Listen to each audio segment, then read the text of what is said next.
میرا تعلق تبلیغ جماعت سے آج کل مولانا طارق مل صاحب کے متعلق لوگ بہت غلط آرا قائم کریں، تو کیا مولانا صاحب کے بارے میں آپ کیا کہیں گے؟ فتنے پہ جتنا بولا جائے نا اس سے فتنہ بڑھتا ہے. جس کو صحیح رائے رکھنی ہے وہ صحیح رائے رکھے، جس کو غلط رائے رکھنی ہے وہ غلط رائے رکھے. اور بھی غم ہے زمانے میں محبت کے سوا.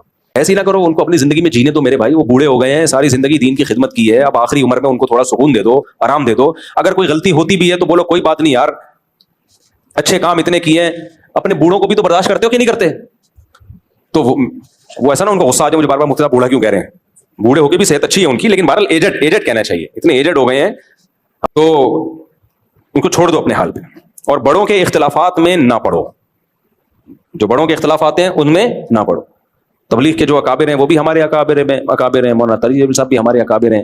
کوئی اختلاف ہو علماء کو تو وہ علمی انداز سے بیان کر دیں کہ بھئی یہ ان کی رائے ٹھیک نہیں ہے، ہماری رائے میں یہ بات غلط ہے، ختم ہو گئی بات. یہ جو ٹرینڈ چلتا ہے نا ایک دوسرے کی ذات پہ کیچڑ اچھالنے کا، یہ ٹرینڈ ختم کر دو، بالکل ختم ہو جانا چاہیے اس کو.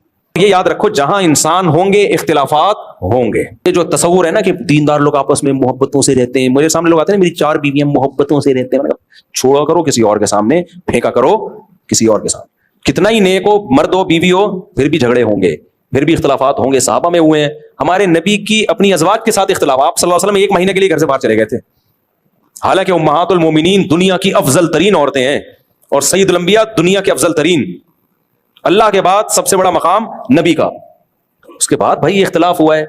اور اللہ نے یہ اختلاف کیوں ہونے دیا؟ تاکہ پتہ چلے بھائی نبی کی زندگی بھی نیچرل تھی، نارمل تھی، تو ہمیں اس سے سبق ملتا ہے. تو 1 مہینہ کے لیے آپ صلی اللہ علیہ وسلم گھر سے ناراض ہو کے چلے گئے تھے، 1 مہینہ. پھر 29 دن کے بعد واپس تشریف لے آئے آپ. صحابہ نے کہا بھی مہینہ پورا نہیں ہوا ہے. آپ نے فرمایا چاند 29 کا ہے.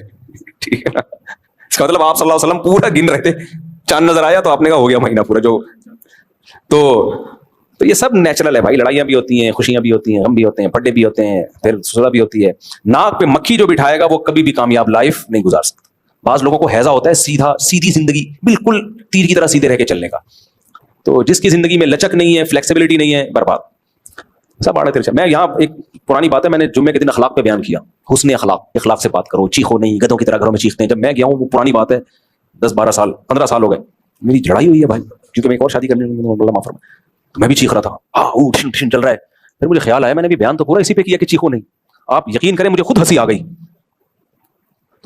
خیر میں نے کنٹرول کیا، نہیں چیخنا چاہیے لیکن پھر بھی ہو جاتا ہے انسان سے.